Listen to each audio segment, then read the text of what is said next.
They're snoozing. Let's jump back on board with Alan, who's got a great grey pachyderm.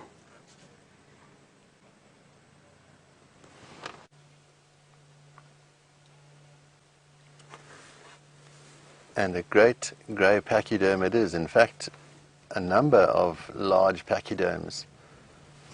What an incredible, incredible privilege to be sitting here, almost surrounded by these beautiful grey beasts which are just going about their daily routine, feeding. Now, if you look at what that one individual is doing with the branch, which it seems to be sort of fiddling with, it's an incredibly important activity, behavioral trait that elephants actually have. And if you look at what she's doing now, she's picked up a branch which she's popped into her mouth, and if she allows us the opportunity by turning here, you'll see that branch coming out the left-hand side of her mouth, devoid of bark.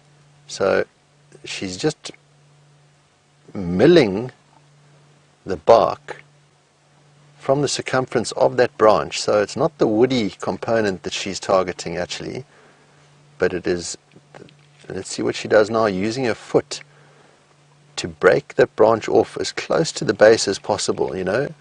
Let's see. Incredible, the dexterity of these animals when they're feeding. So this particular cow, and I say it's a cow,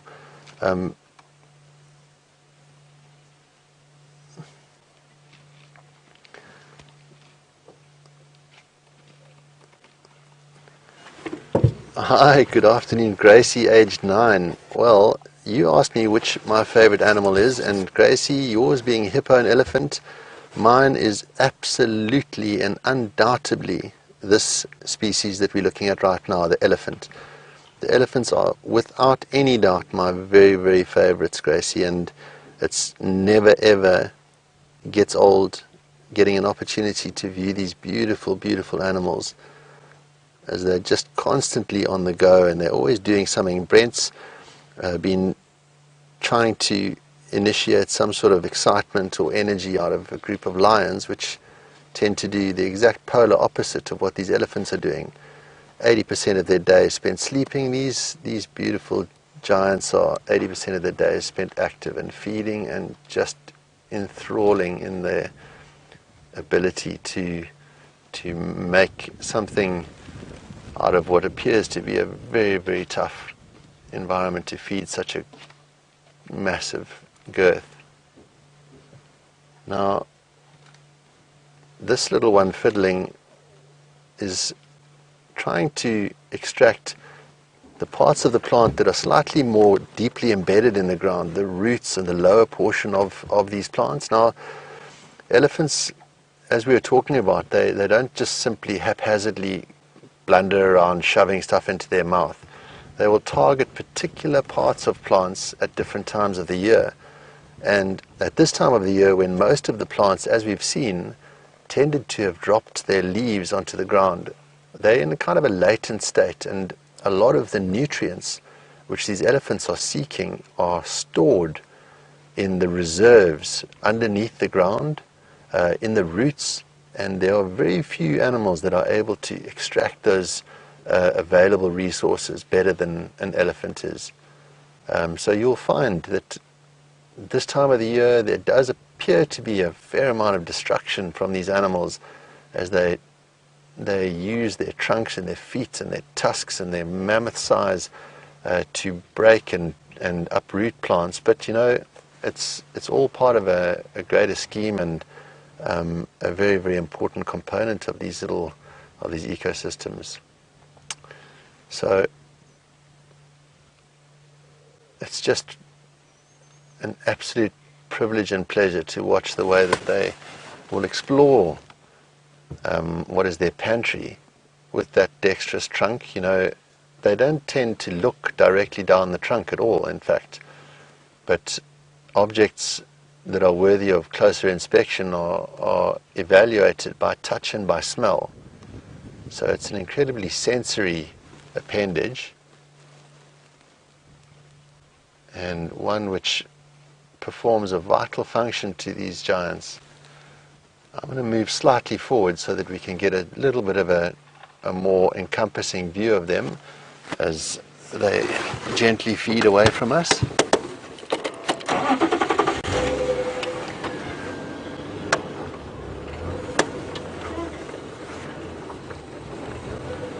Always moving very, very gently around elephants, without any excessive revving of the engine or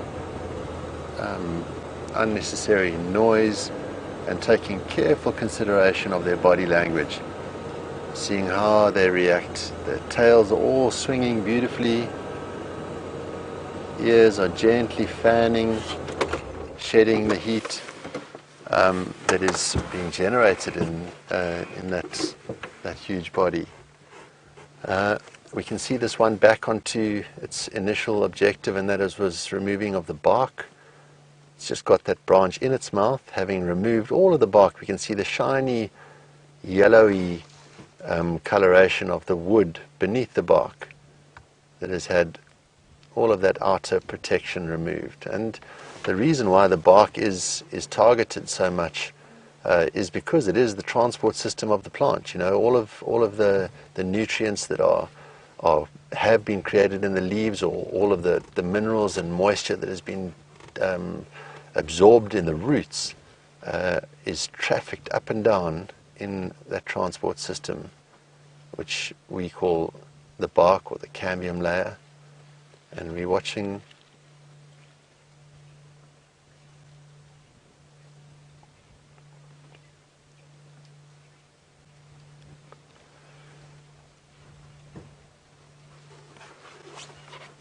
Khalil, and a great welcome to Safari Live.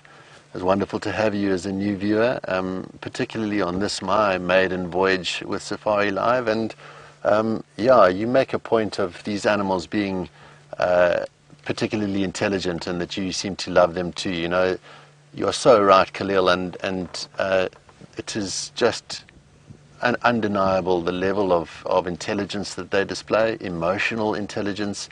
And they are really, really wonderful animals to view in the bush, particularly as a result of this intense intelligence that we can kind of almost anthropomorphize. You know, there's a lot of elephant behavior that we can make sense of, the way that they are tactile with one another, the gentleness, their emotional states, which is quite perceivable for a human being without even being threatened of steering over that void of attributing undue human emotions onto animals. You know, these I firmly believe we can quite comfortably attribute a great level of emotional depth to them, which is part of the reason why they're just so enjoyable to watch. So that seems to be quite common, or quite visible here, is this fanning of those huge ears, which this one seems to have stopped there. She's doing it again now. Now, if you look behind the ear as it opens up, you will see a rich network of thick blood vessels, thick swollen blood vessels, and those perform the vital function of shedding heat. Shedding, about 20% of the body heat is shed via those giant heat radiators. So the elephant, whilst fanning its ears, is cooling its body, not by fanning the outer part of its body, but by cooling the blood circulating in that radiator and then circulating that in towards the brain or towards the core, and allowing an animal who essentially needs to be out in the bush under this hot African sun for long periods of time, now in one end and out the other. That is not just what it's eaten right now. It might have been ingested 7 to 10 hours ago. But yeah, we will at some stage shortly be able to investigate the roughage content in these these giant boluses that result from the terminal area of the alimentary canal, and it's the result of all of these bits and pieces that the elephants are feeding on, and only being really roughly digested and being deposited around, and then allowing. I've seen a number of animals, particularly during these environmentally challenging times, actually coming to feed on the elephant dung. Things like zebra, for example, may very well walk up to a pile of fresh elephant dung, and not only has it got a reservoir of available nutrition for the zebra or other elephant to feed upon, but it also has moisture. Moisture. If you can get moisture from the food that you eat, it means you don't have to travel to find it at a dam where everyone else is going to. So animals try wherever possible to be as water independent as they can. And yeah, these elephants are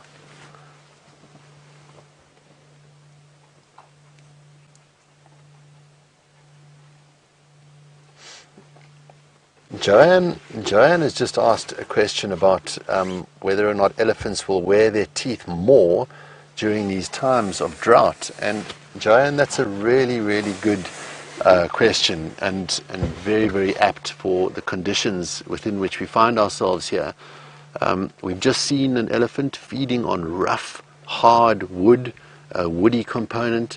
And as Joanne might be alluding to, is the fact that elephants' lifespans are determined by the wear and tear of their molar teeth, these cheek teeth that they have, one in each quarter of their mouth, so one in the top quarter, one in the bottom quarter, top quarter and bottom quarter. And they will have 6 sets of these 4 molars throughout their life cycle. So as one set is worn flat, the next set tracks forward, and so on and so forth, until such time as the 6th set has erupted and is worn flat.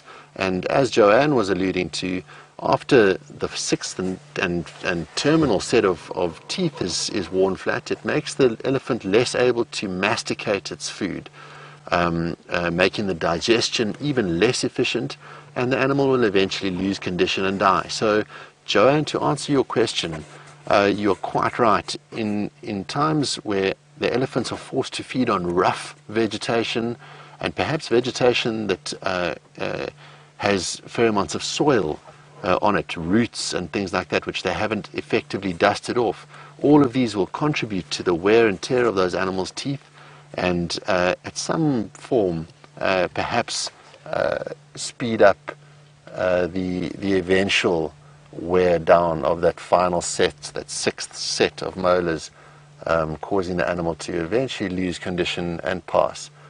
But yeah, the roughage component now, compared to a very green and lush environment, hard to imagine, in fact.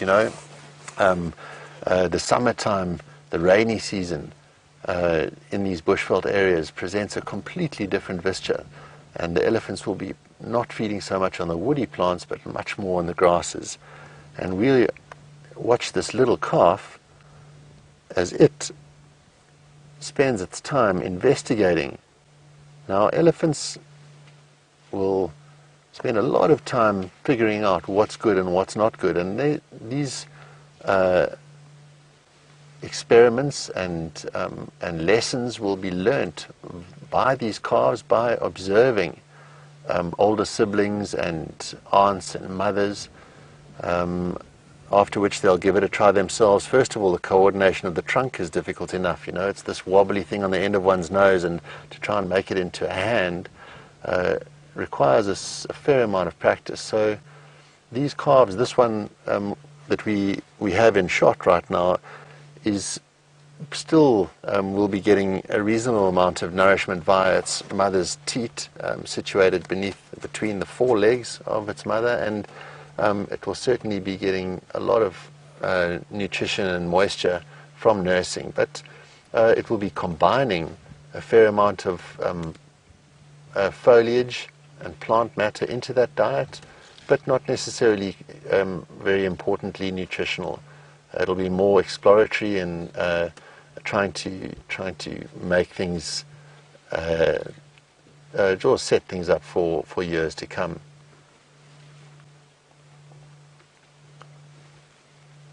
See how it's probing around with its trunk.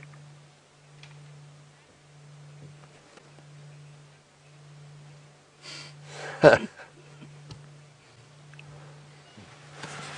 question from Pennsylvania is whether or not I've ever drunk elephant dung juice, i.e. like Steph did a couple of weeks back by grabbing a handful of this elephant dung, very, very fresh, moist elephant dung, and squeezing it into one's mouth.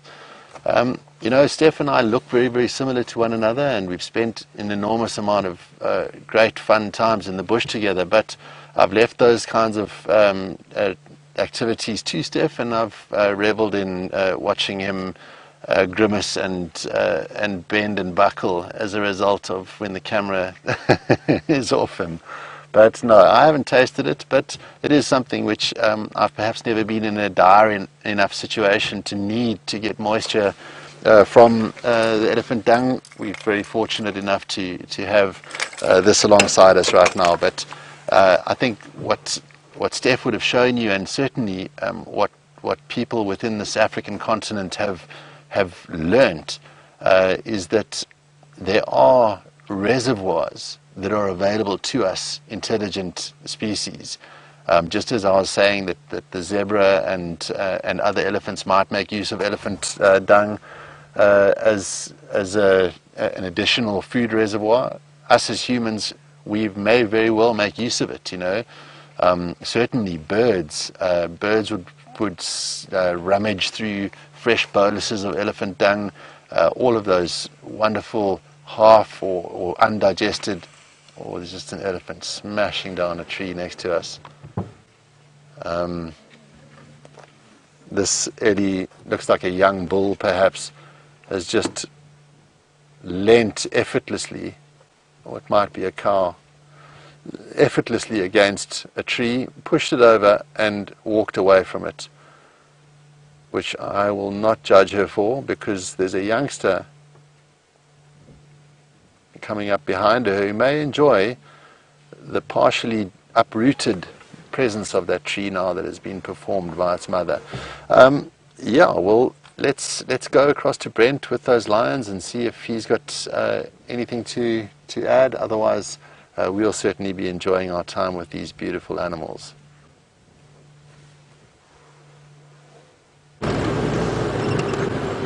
And so we had to leave the lions. There's some other vehicles coming in, so we're going to give them a chance. Hopefully they'll pop out into the open before the end of the sunset safari. Now I'm going to disappear off air for a while, and we just got to shoot the last of some stuff for Nat.Geo, and we're going to go do that in the glorious golden light to make, and I'm going to make sure I'm using my good side, not my bad side. And while we do that, Alan's going to look after you, but while I'm heading there, you're more than welcome to stay with me for a little bit. I'm going to go do a quick swing past Sydney's waterhole, see if there's anything there. Hopefully there might be. Now I'm obviously fishing. I'm hoping that the wild dogs just pop up miraculously in front of me, as I do every day as I drive out. I hope for wild dogs. And today I was lucky, and they did pop out in front of me, and I will share some pictures and maybe some videos of the wild dog puppies I'm going to go see on leave. I'm on leave after tomorrow morning's sunrise safari, and of course Jamie will be back to look after you in my absence, as well as Commander Bond will be returning soon from his travels in Kenya. I'm sure he will have many stories to regale you with. Now, I'm quite jealous of Jamie at the moment because she's seen the wild dog puppies and I haven't. And they grow so quickly.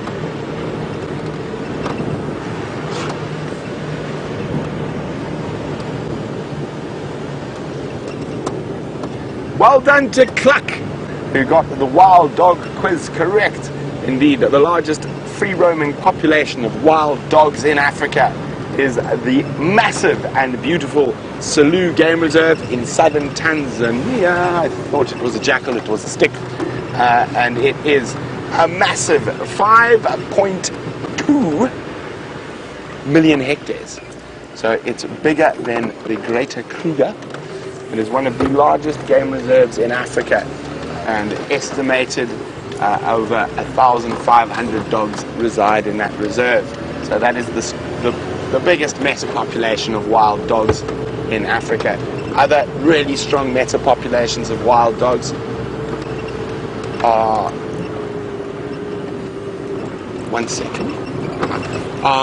the Chobe Okavango, that whole northern Botswana. There's estimated to be about 600 dogs there.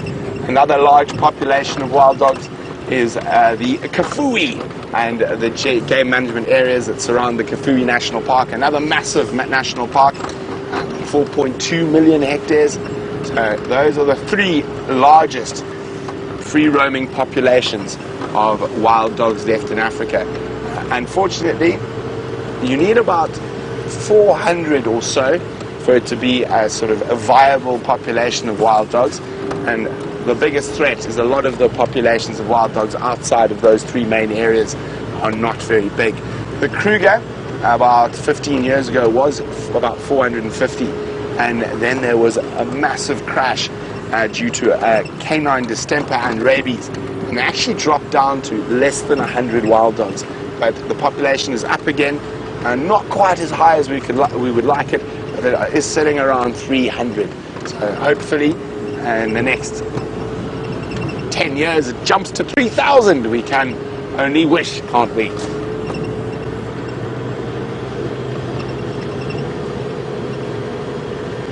So while I go fluff my hair, put my makeup on, and let VM do my behind the scenes shots, let's go back to Alan and the wonderful elephants.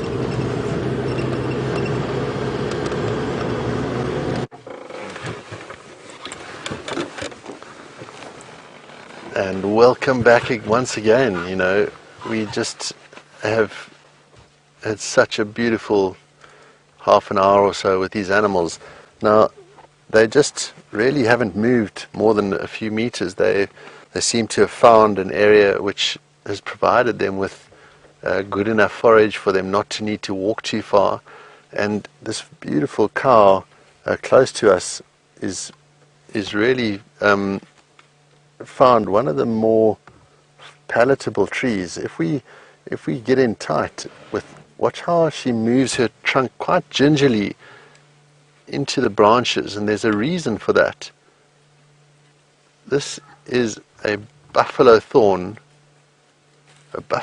tree, and a screaming vocalization from another portion of this group. But this elephant cow is feeding on this buffalo thorn tree, and it is a tree which is highly nutritious and delicious and enjoyed by all manners of herbivores and browsers, and elephants are no exception to this, which is part of the reason why this tree has got such an incredible array of armaments. It is a leaf which is delicious even to the human palate, and these elephants certainly will relish the opportunity of finding one with leaves still on it, as they tend to shed their leaves at this time of the year. And this cow has found a fairly leafy one, but these thorns are incredibly sharp, and one small hooked thorn at the base and a very sharp, long, straight thorn which emerges from it, and there's a nice tight shot of it, and the characteristic zigzagging of the branches, which is perhaps where one of the traditional beliefs about this tree emerges from. It is believed to repel lightning, and maybe it's because of that sort of zigzag lightning bolt shape to the branches that it is certainly believed that if you plant one in your yard, that it will repel any lightning bolt that may at some point strike your house, which I suppose, if one looks at the statistics of lightning bolts striking small round mud huts, you would actually have a perpetuation of that myth fairly effectively. Let's watch as she reaches up to try and get another trunkful. Now, as I was mentioning earlier, the trunk, although it is very, very tough and hardy, it is still a sensory appendage. So when this elephant is feeding, or any elephant is feeding, they're doing so via touch and by smell.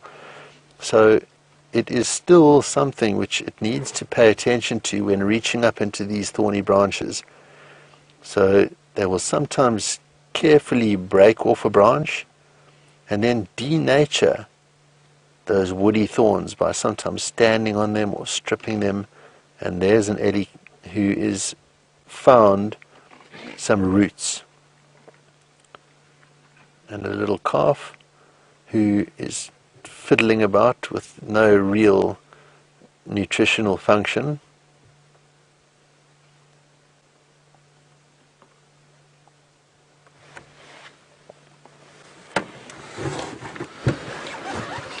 A question from Marco about whether or not the elephants that we are viewing ever leave the reserve. It's a great question, Marco, and one which I think needs a good explanation, because we are part of, I guess, two reserves. We are in a private component of the greater Kruger National Park, so we enjoy this incredible privilege of viewing these animals in an open safari vehicle as you are experiencing it with us, perhaps with the opportunity of driving off-road if necessary, or if a sighting requires for it to happen.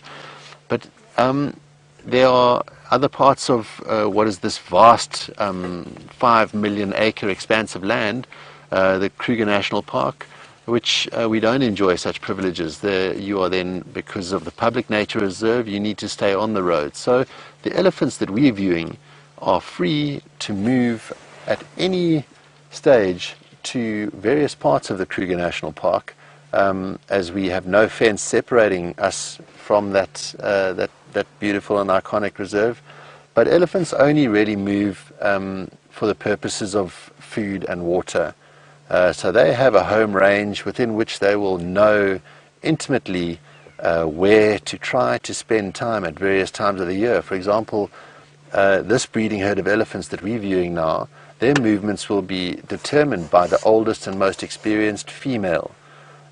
We would refer to her as the matriarch perhaps, but she, over her perhaps 40, 50, 60-year life, has accrued an enormous amount of information that she has experienced times just such as this, where we have had a failed rainy season, where we have moved into perhaps a dry cycle and so on. And it is up to her to manage the movements of her group, those younger elephants who would benefit from that resource of knowledge that she has. So definitely they can move eastwards into the Kruger National Park, but we do have a fence that for their own safety prevents their westward movement outside of the Sabi Sand Game Reserve and into what would present a really significant human-wildlife conflict. In South Africa, we certainly have found that for the benefit of our native wildlife, we try to separate the wildlife areas and the areas which are exclusive to wildlife, and the areas where humans tend to be trying to make use of the land for other forms and purposes, like farming and towns and so on. As you can imagine, we've seen these elephants, these animals that have this vast appetite, trying to get as much as they can from what appears to be a fairly nutrition deficient environment. If one were to find this group of elephants moving into a field of maize, or an orchard of mangoes or bananas that are very, very common outside of this game reserve, and certainly further to the west of where we are here, they would do an enormous amount of damage and become incredibly unpopular. So henceforth there are fences which would restrict and aim to prevent that movement. But having said all of that, they do have upward of 5 million acres of expanse within which they are able to move. Not even a micro element of which will be exposed or explored by this group of elephants, simply because they don't need to. They will explore a home range that is determined by their available resources, that of food and that of water, and yeah, they will then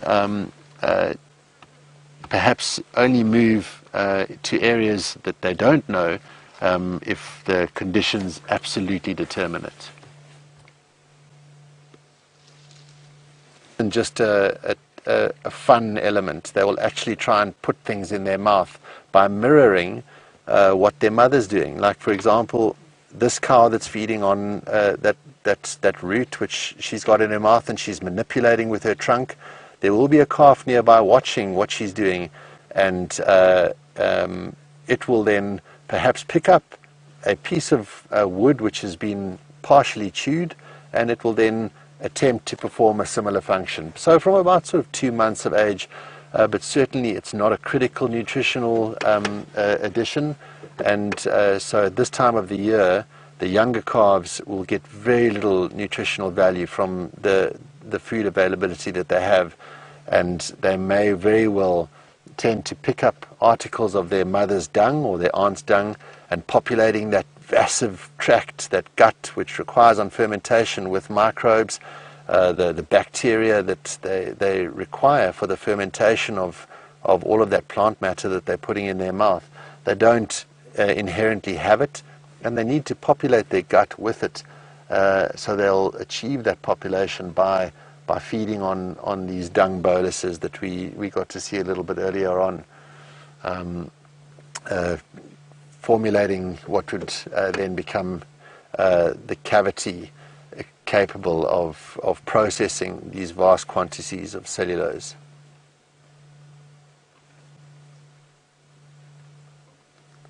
Quite often it's just wonderful to sit with elephants as they go about this.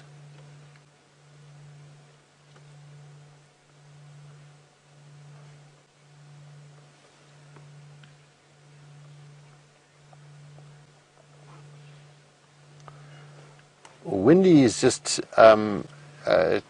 sent a question, or perhaps not a question, a statement, that the closest relative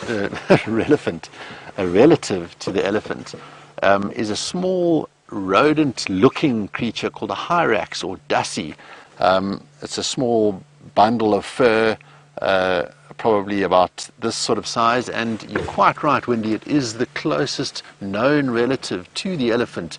It shares common traits, physiological traits to elephants, as we saw with these elephants here, with those forward pointing incisors, which we call tusks. A hyrax has also got modified incisors, which don't point forward, but they are certainly modified for feeding. Internal testes, a vascular recurved penis. All of these are features which taxonomists have discovered are traits which are shared exclusively by these two species. Now, to say what the original relative is of, or the predecessor to these two completely contrasting looking relatives is very hard to say. It has not been determined in any very effective or accurate way, but it is quite possible that we are looking at an animal that has evolved, an elephant, from perhaps what might be both of whom resembled something more similar to a hyrax. You know, hyraxes are a small furry mammal, and an elephant is unlike any other species or creature on the planet right now. So there's a strong chance that an elephant would have radiated away in a divergent fashion from what might have been a more a typical formed creature, a hyrax-like relative that is eventually spurned something which is resembling these giant monoliths that we look at and we enjoy feeding right next to us here.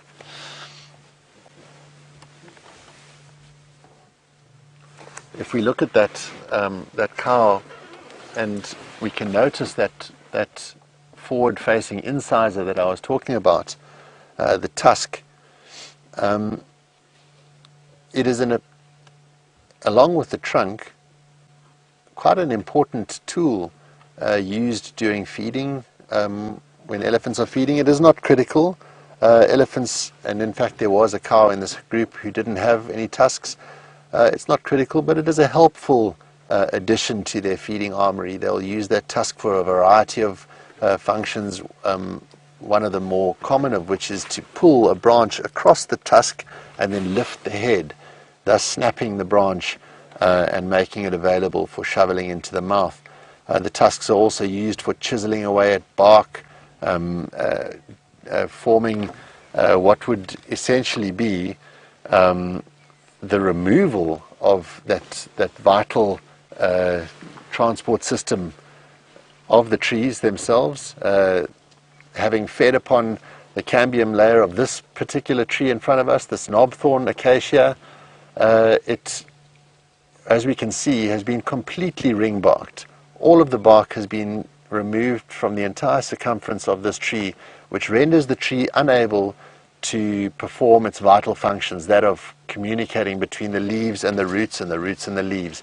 So it will unfortunately be the end of that particular tree, and that is from the use of those tusks.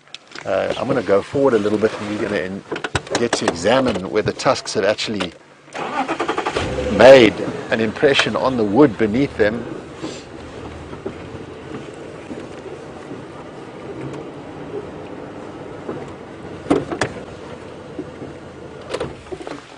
So in that partially unmuddied section of the tree, on the right-hand side of the tree, there is right there, a small scar which is going off from 2 o'clock until 7 o'clock. That small marking on the wood would have been created by that forward-facing incisor, that forward front tooth of the elephant, the tusk, and it would have used the tusk to incise into and between the bark and the wood. Once that incision has been made, the trunk is then employed to strip vast strips of the bark from the tree, which are then dropped onto the floor. So, funny enough, as we look around the base of this tree, having the understanding that elephants have eaten the bark, and you've got my shiny bald head in the way. Let me just, yeah, there we go. So we have all of this bark which seems to have been strewn about the base of the tree. So then that begs the question, why would this elephant have torn off all the bark if all it's going to do is toss it around at the bottom of the tree and not appear to have eaten it? But in actual fact, it has consumed the important part of the bark. The rough outer side of the bark contains no nutrients whatsoever, and it is there simply as a protection to the tree itself. But that reddish, more fibrous part of the tree beneath the external bark is the transport system, and that is what is targeted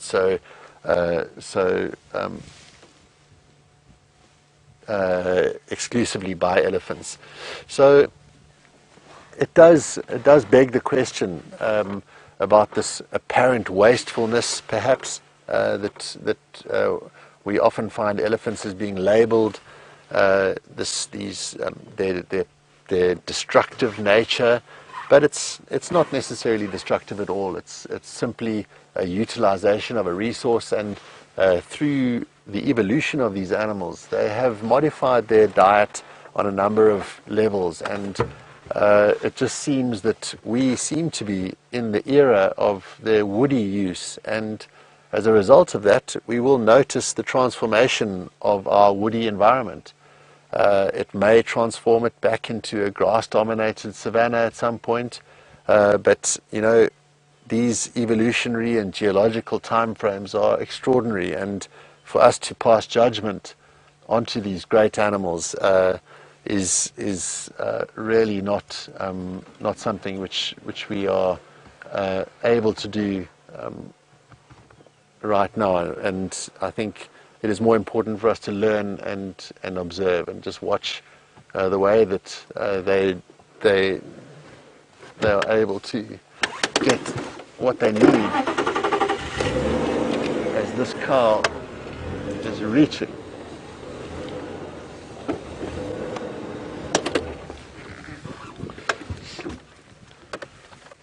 Laura has just asked the question as to why an elephant may not have tusks. Now, Laura, elephants' tusks are not only genetic, or the tusk length and size and nature is genetic, but also their diet can result, and a poor diet may result in the tusks becoming brittle and fragile and breaking in an activity like we were just talking about now, stripping the bark from a tree, perhaps fighting, perhaps digging in mud. Any of these types of activities one may find can fracture or break a tusk, just as we might if we bite onto a hard piece of popcorn, crack a tooth. You can just imagine what these animals are subjecting their teeth to, and particularly those forward-facing teeth.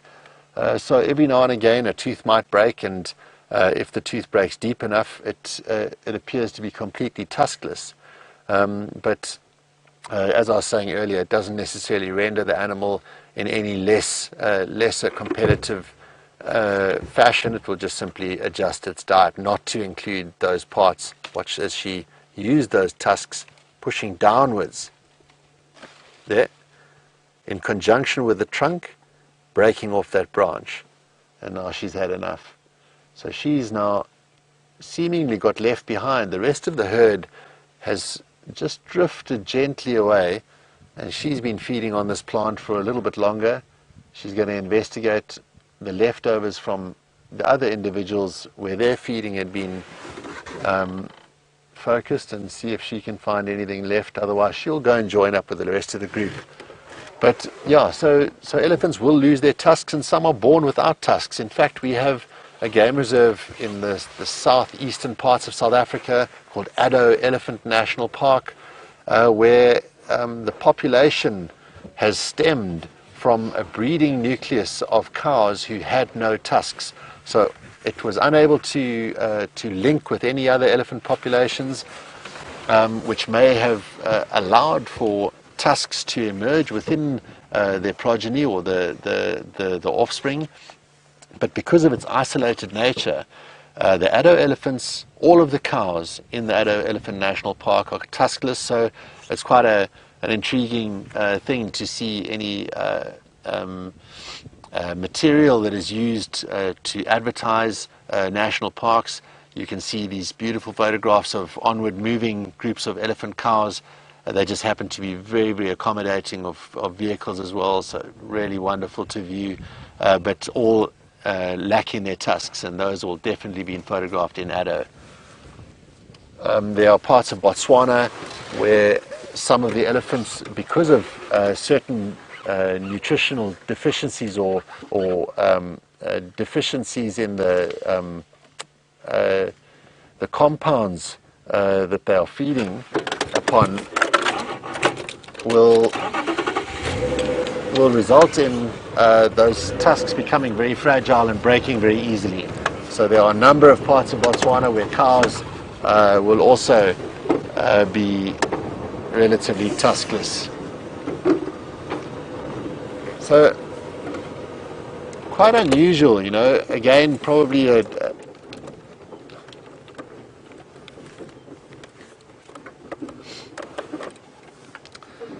Liz has just asked me if I've had the privilege, and the privilege is definitely the right word, of guiding or working in some or other conservation fashion in other parts of Africa. And Liz, yes, it has been a great privilege of mine to have been involved in a number of different conservation properties and wildlife lands throughout Africa. The East Africa being an area I've spent a lot of time, Tanzania, Kenya, Rwanda. I've worked in game reserve in Malawi, Botswana, Zimbabwe, Zambia. So an incredible array and diverse number of game reserves that I've had the privilege of visiting and working within, and all of whom presenting such an amazing tapestry of different organisms to learn about. And just as we're watching this cow really getting stuck into the bush next to us, I'm going to move slightly further back, just as she's trying to really heave out one of those roots. I'm sorry that the sun is really pretty poor in its positioning right now, but that may be better. Now, just look at the way that she's using her foot and tearing out what was the foothold of that plant.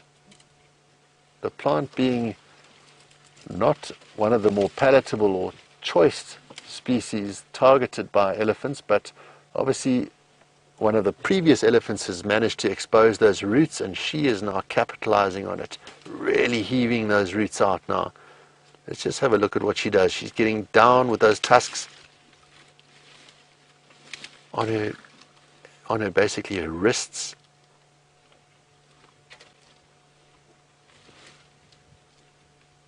This is just extraordinary. And you just watch her little calf fiddling aimlessly with that leaf.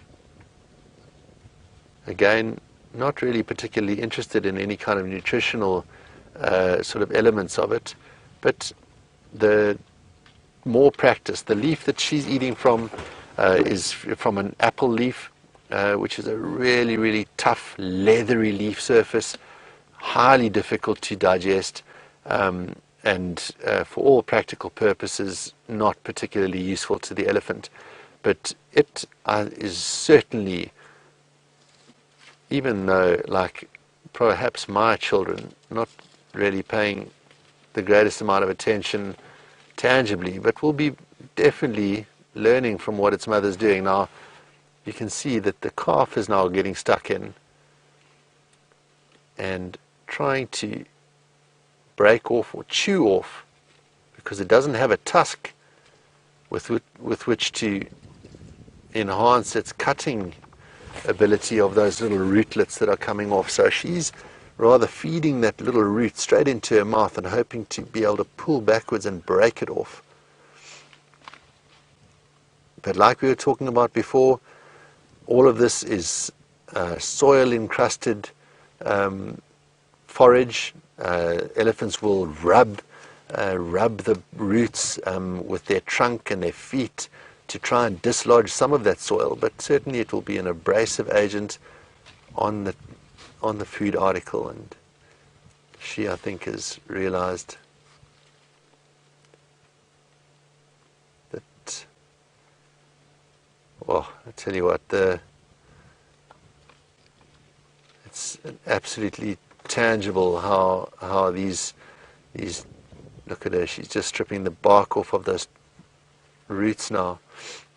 How desperate these animals are for any form of nutrition, but they're still all looking in good condition. Their bodies are not showing excessive signs of skeletal emaciation.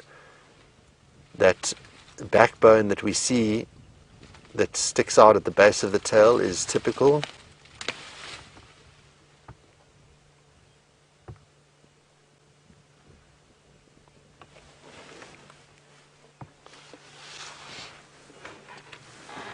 Now, Thomas in Pennsylvania has just asked, we were talking about this group of elephants that seem to be spread out over an incredibly large area. Thomas, the herds of elephants are an incredibly nuclear structure, which tend not to like to be separated too much by distance. But during times where feeding availability is sporadic and widespread, there will be situations just like we're seeing now where they do get separated, perhaps even visually. But Thomas, rest assured that these giants are well ahead of the game, and they are able to communicate over incredibly long or great distances. Some of which we can hear in these loud, explosive trumpets that we enjoyed a little bit earlier on in the sighting, as perhaps one calf got separated, screamed or squealed. That scream or squeal is quickly responded to or reacted to by one of the bigger cows, who will rapidly come and find out the origin of that fear or of that concern, and be sure to take care of the youngster who originated that squeal. But even beyond that, elephants are capable of communicating via means of infrasound, which is these low frequencies, rumbles that can be heard amongst elephants and link populations of elephants many kilometers apart. So there's no fear that the fact that this little group of two feeding on their own is necessarily in any danger or excessive danger resulting from the potential of predators at night. You know, one might find that as it gets darker, oh, see, she's picked her trunk up there, examining some information that's come to her on the wind. Just look at that foot, the left foot up. And now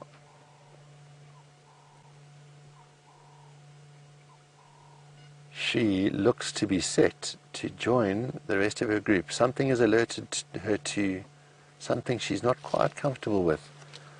And she looks as if she's going to move off now and perhaps join the rest of the group. And given that she's going to do that, we will take the opportunity to move to a different part of the sighting perhaps, and give Brent a chance to see what is going on with the lions, or after he's been fluffing his hair, which might have taken some time, but the time that we've really spent wonderfully with these beautiful elephants.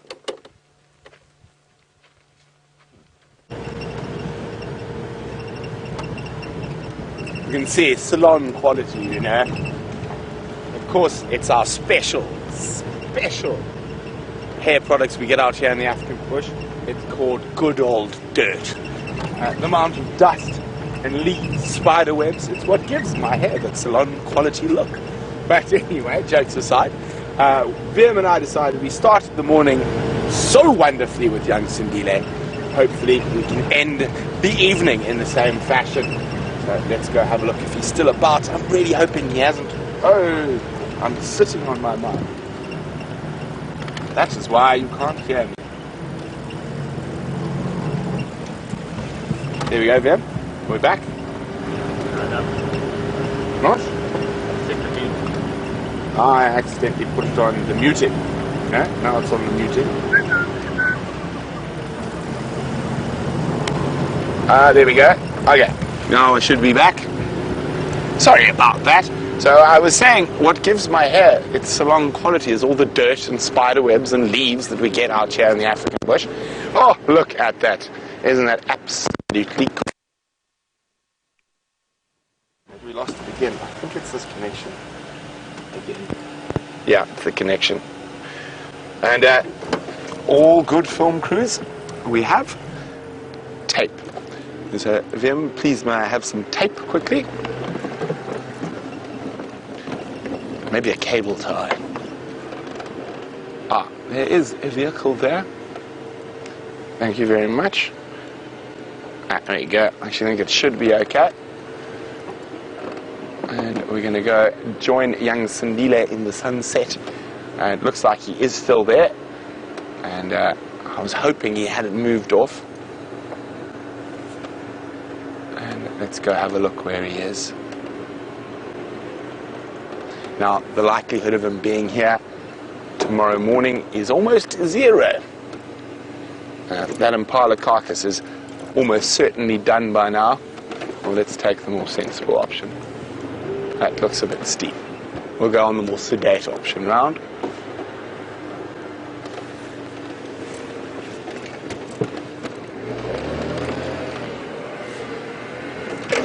Oh, there we go. So it has been so absolutely incredible to catch up with this leopard. And if we do have any new viewers, he's got the most incredible story of any leopard that I've spent time with. About a year or so ago, he accidentally, on purpose, caught a dog that happened to be test positive for rabies. And he was then in quarantine where he was given anti-rabies meds, and he has then since been released back into the wild, which is incredible. He does have a tracking collar, so the scientists who gave him the meds can keep track on him. Now, I know a lot of you have been quite worried about the tightness of the collar, and Gerry, the scientist, I came out with him today so we could inspect to see if it was too tight or whatnot, and it's fine. So there's about 2 fingers. He is still got a little bit of meat. As I said, I don't think there's going to be much left by sunrise tomorrow. Hello, little man.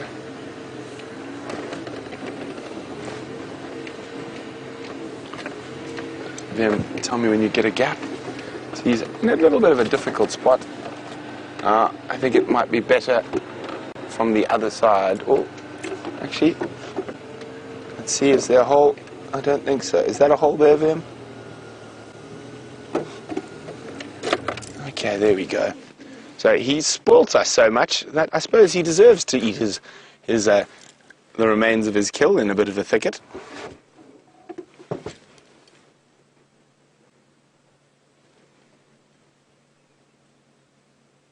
There must be very little left. And definitely not enough left for him to warrant keeping it in the tree, so he's brought it down.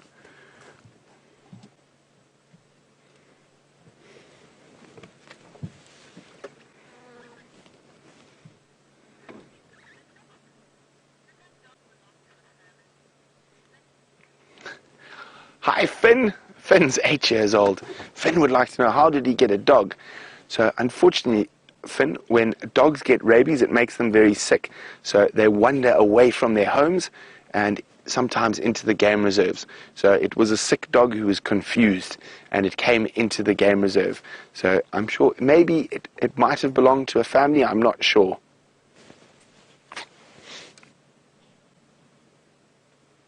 Now you see that black little part on the collar there?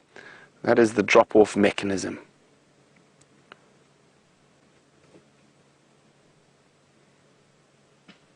So it's magnetic. So when it gets too tight or the battery starts failing, that magnet will become, I don't know, I'm not a very good VM, probably knows a lot more about that than me, and it stops being magnetic and releases. Electric magnet, thank you, VM. As I said, VM probably knows a lot more about that stuff than me. VM is a very technical person.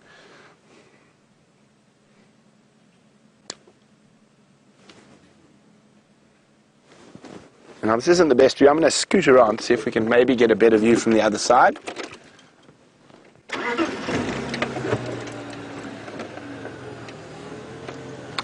Bill's wondering, are leopards and jaguars in the same family? They most certainly are, Bill.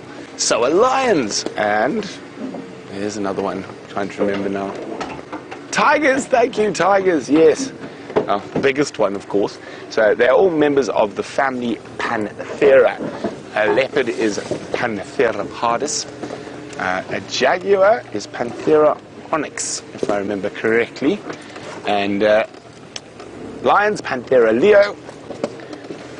And I've forgotten the type. Panthera, Bengali, maybe. I think there's a different one. I might be wrong. Let's see if we can have a look through here, if there's a slightly better view. No, there's not. Oh, maybe there is. How's that, Vim? Yes, that's not too bad. Copy, thanks, F.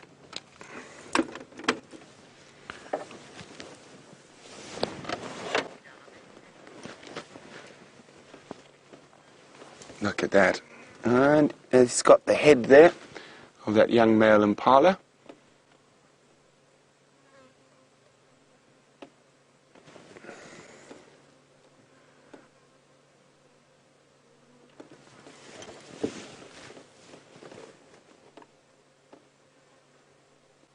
Oh, you're going to hang around this time, young Sindile? Or you are going to go wandering again?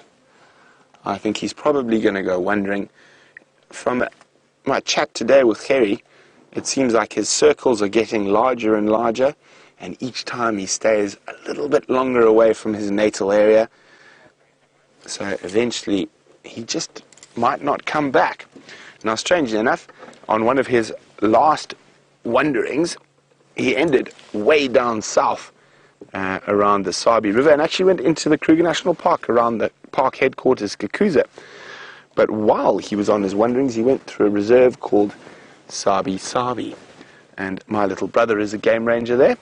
And my little brother got to see Sindile.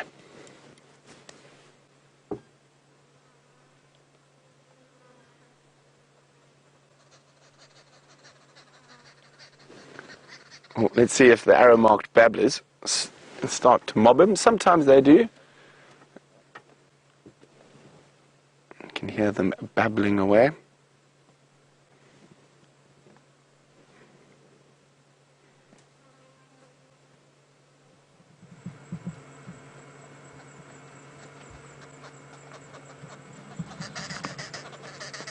There we go. There's one for the birders and one for the big fivers.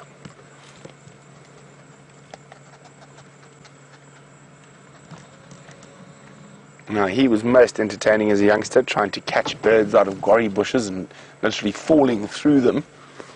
As you can see, his hunting skills are vastly improved, and he's become a very successful hunter. And we've seen him now on this young male impala, but the last kill I saw him in was an adult male.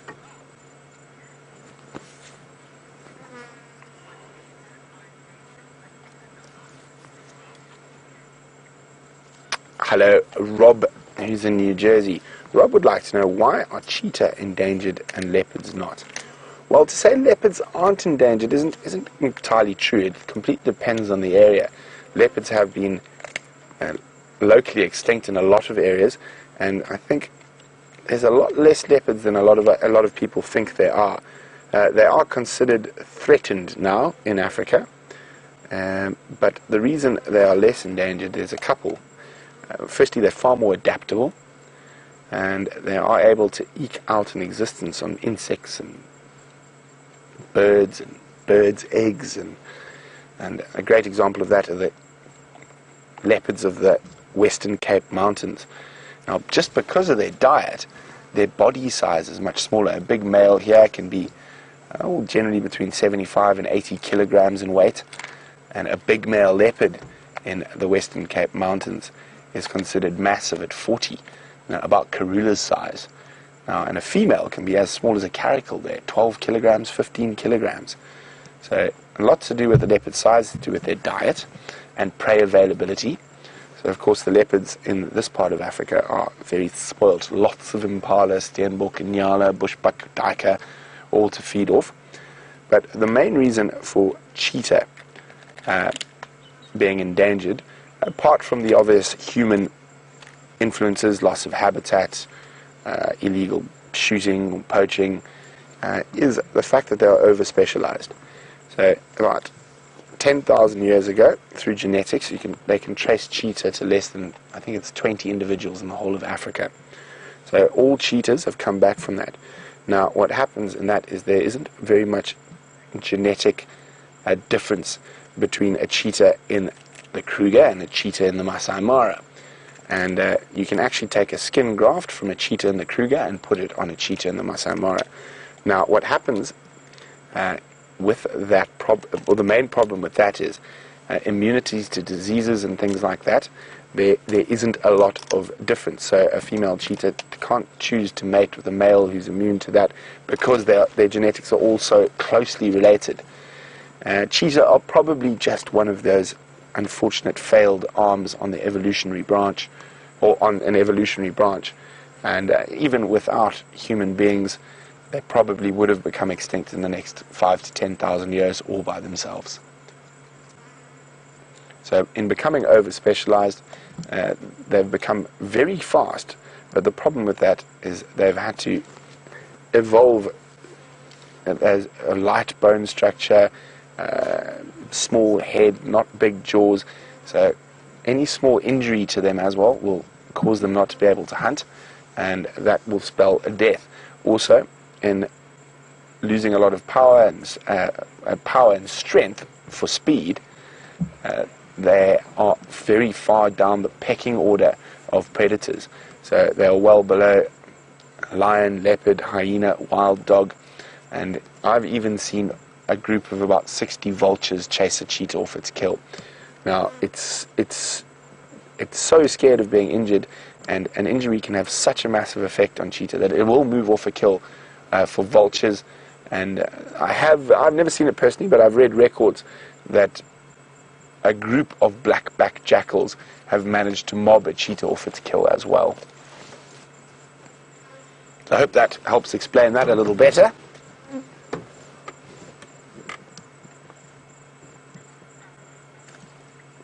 Now we're going to spend some time with the glorious young Sindile, because as I say, don't think he's going to be around in the morning. And we will certainly have a look. While we enjoy our time here, Alan's found some more Ellies.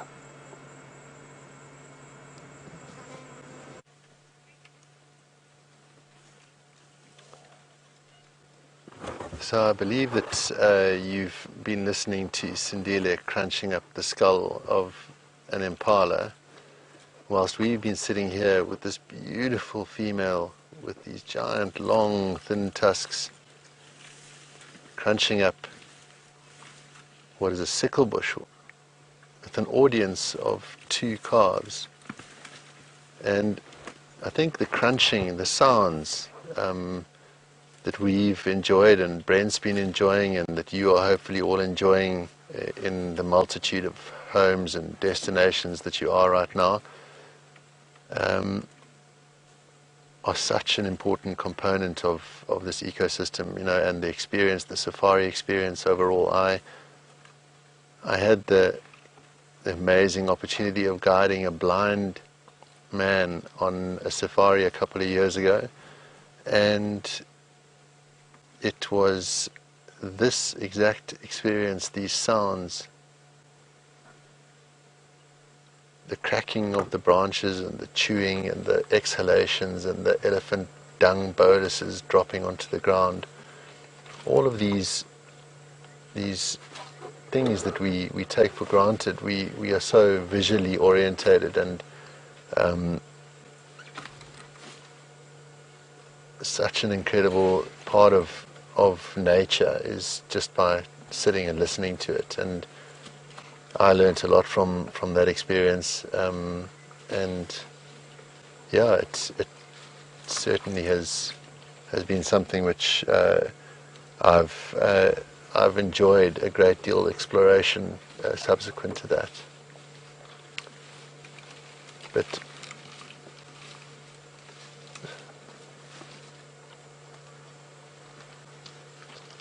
such a relaxing time of the day. The sun has just dropped off, and these elephants are gently feeding into the approaching darkness. And this particular cow is now attended by her 2 youngsters, perhaps calves from from different generations, and they are enjoying learning from what she's provided for them.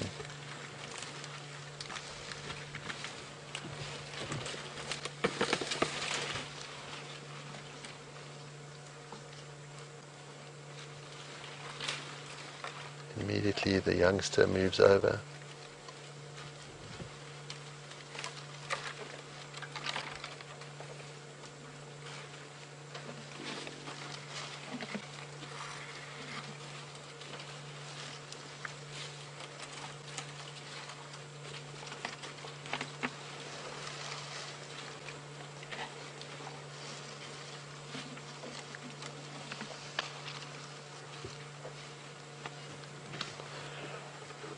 Karen has just asked if I have a favorite memory, which a memory of some or other animal sighting that I've had. Karen, I'm trying to think if I can isolate one single example. I watched elephants giving birth, which was an experience that I've only seen once, and it was extraordinary. The level, the emotional level that was associated or attached to that particular instance. It was unbelievably memorable to have seen that. So that was bringing something into the world, and then kills of various descriptions. Sometimes they can be quite tough to watch, but yeah, at the same time they are nature in its most sort of raw form, I guess. So incredible depictions of strength, speed, survival skills. So those are, if we just listen to this elephant cow knocking off another tree. Yeah, so it's actually hard to pinpoint one single moment. I think species, to me, I have perhaps got soft spots for, which, because of the amount that I've learned from them, the amount of enjoyment I've had spending time with them. And as I said, elephants being right up there. There's a small animal called a meerkat, which we sadly don't find in this particular part of South Africa, but they occur in the more arid regions and in parts of arid sort of western South Africa, and then up into Botswana. They can be extraordinary little creatures to spend time with, watching their little societies and their social engagements. Really, really interesting. And then up into equatorial Central Africa with the great apes, the chimpanzees, and the gorillas. Massive bucket list sightings. So it sounds like a real cop out of an answer, but I truly can't identify one single event for me that has been kind of a favorite, if you like. But I've enjoyed spending time, and I never get bored of spending time with any of these animals, and particularly those who interact socially. They really, really are wonderful to watch.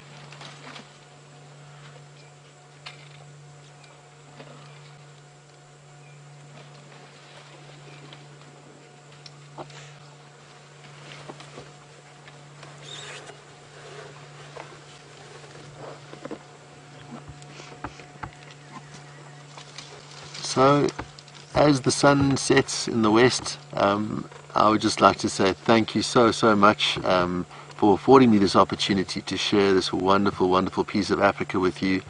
And it's been a great pleasure to have been able to impart some of what we've been able to see out here. And in closing, I wish you all a very good night, and I'm going to hand you over to Brent, who I think is going to do similarly with Sindile. And yeah, let's wait and see what tomorrow morning brings after the night, and all of the creatures of the African bushveld get to go about their business. We'll see you sometime soon.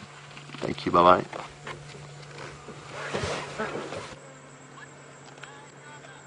Well, there's not much left of that impala. He's busy getting into the brain cavity at the moment. Yum, yum, yum. Got to get your protein. And he has not wasted anything on this carcass. Even the little bits he's dropped out of the tree, he's gone to pick up and eat. Now, it's a tough world out there for a dispersal male leopard. I'm quite happy he's going to leave here if he goes on another long wander with a nice full belly.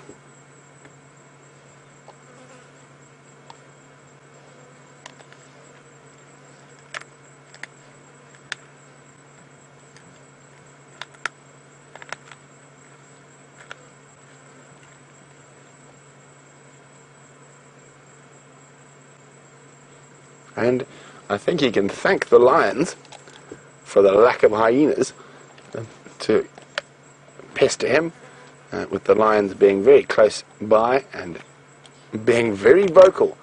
I think only the bravest of hyenas would try venture into this area at the moment.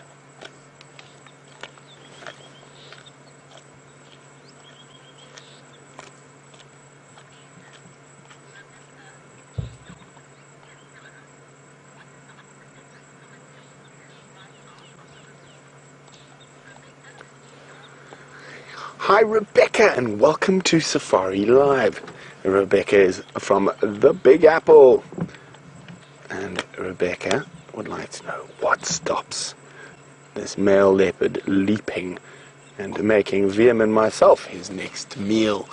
Well, Rebecca, with leopards in particular, human beings don't generally fall within their traditional sphere of food, but in this case he's actually grown up around vehicles and people, and we've tracked him on foot many times. I've actually had him follow me back to the car a couple of times, but while we're in a car it smells of gasoline and oil, and it's only been around for about 100 years, so he doesn't have an instinctive response to it.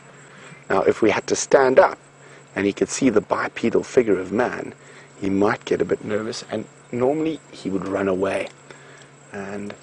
And of course we don't want that, and we don't want him to attack us either, so we always drive very carefully and very respectfully around these animals, and that gives us the chance to see into their incredible lives out here in the African bush.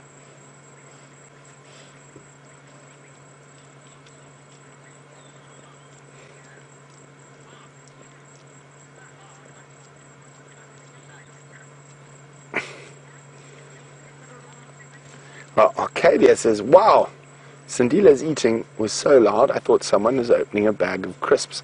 Well, we do have the king of all snackers, and when it comes to cameraman on the vehicle today, which was VM, but he is not eating crisps. Oh, he forgot his snacks today. Oh, he's not looking happy. He must be very hungry. It's a good thing. We're making a big birthday dinner. Well, we're making a big dinner tonight, and we're going to have a little razzle-dazzle tonight. But don't worry, I will be with you on the Sunrise Safari, and before VM and I head off on our adventure. So, I know you guys, some people might be a bit grossed out, but what he's doing at the moment is actually licking up the brains. Of course, they're not very hard or chewy, and a very good source of protein. Who knows? Maybe it'll make him smarter.